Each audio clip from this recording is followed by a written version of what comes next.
शेखर कई सालों बाद इंडिया जा रहा था। वो बहुत खुश था क्योंकि होली आ रही थी, जिसे वे अपने सबसे अच्छे दोस्त राज के साथ मनाना चाहता था। शेखर का कोई परिवार नहीं था। राज ही शेखर का परिवार और दोस्त दोनों था।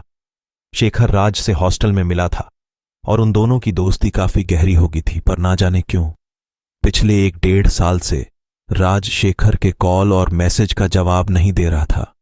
शेखर को लग रहा था कि वो किसी बात को लेकर नाराज है, तो शेखर उसे मनाने आया था।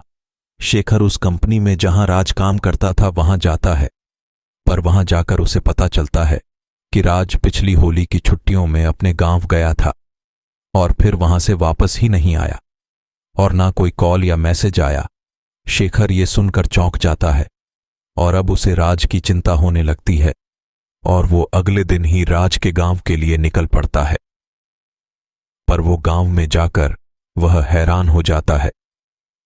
जैसे और जगहों पर होली धूमधाम से मनाई जा रही थी, यहां ऐसा कुछ नहीं था। सब कुछ बेरंग और सुनसान था।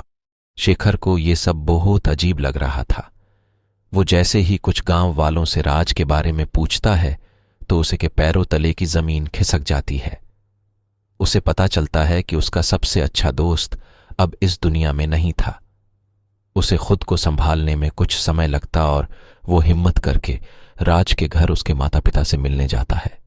वह राज के माता पिता से मिलता है और राज की मौत के बारे में पूछता है, और वो राज की मौत का कारण सुनकर हैरान हो जाता है। क्यों कि राज की मौत का कारण ना तो कोई इंसान था और ना ही कोई दुर्घटना थी। उसकी मौत का कारण एक भूत था। इस गांव में कई साल पहले होली बहुत धूमधाम से मनाई जाती थी, शुद्ध गुलाल से। और एक दिन गांव के लड़के एक केमिकल वाला रंग लाते और शानू नाम के लड़के के ऊपर डाल देते हैं। वो ये सब मजाक में कर रहे थे, पर उस रंग से शानू के शरीर की सारी खाल जलने लगी और इस हद तक जल गई कि शानू ने वही दम तोड़ दिया। और उस होली के बाद अगली कई होली तक कई लोग मरने लगे और सबको यकीन था कि ये सब शानू ही कर रहा था। और गांव वालों ने धीरे धीरे होली खेलना बंद कर दिया था। पर पता नहीं पिछली होली पर राज के दिल में क्या आता है और वो होली खेलने की जिद करने लगता है। घर वालों के रोकने पर वो उनसे बहसने लगता है और बाहर जाकर होली खेलने लगता है। जब भी वहां शानू का भूत आ जाता है और राज को मारना शुरू कर देता है और जान से मार देता है शेखर। ये सब सुनकर हैरान था। उसके लिए ये सब बातें बहुत अलग और अजीब थीं। वे ठान लेता है कि अगर कोई भूत है तो वह उससे खुद मिलेगा और होली वाले दिन वह वहां जाकर होली खेलने लगता है। तभी अचानक से वहां शानू आ जाता है और शेखर पर हमला करने लगता है। शेखर जैसे तैसे अपने आप को बचाता है और शानू कहता है कि मुझे मारकर तुम लोग मजे से होली खेलोगे।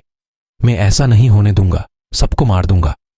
शेखर कहता है कि ये तो तुम्हारा ही गांव है और ये लोग भी तो तुम्हारे ही हैं, तो फिर तुम इन बेकसूर लोगों को क्यों मार रहे हो? शानू कहता है कि अगर ये लोग बेकसूर है तो मेरा क्या कसूर था? इन लोगों के केमिकल और मिलावट वाले सामानों ने मुझे ही नहीं बल्कि कितने ही पशु पक्षी और वातावरण को भी कितना नुकसान किया है। शेखर कहता है कि उस दिन जो भी हुआ वो एक हादसा था और मैं तुमसे वादा करता हूं कि आज के बाद इस गांव का कोई भी आदमी केमिकल और मिलावट वाला सामान इस्तेमाल नहीं करेगा। बस तुम लोगों को मारना छोड़ दो। शानू कहता है अगर ऐसा होगा तो मैं सबको माफ कर दूंगा। और सभी गांव वाले सारा केमिकल और मिलावट वाला सामान फेंक देते हैं और शानू वहां से चला जाता है और गांव वाले एक बार फिर से धूमधाम से होली मनाने लगते हैं।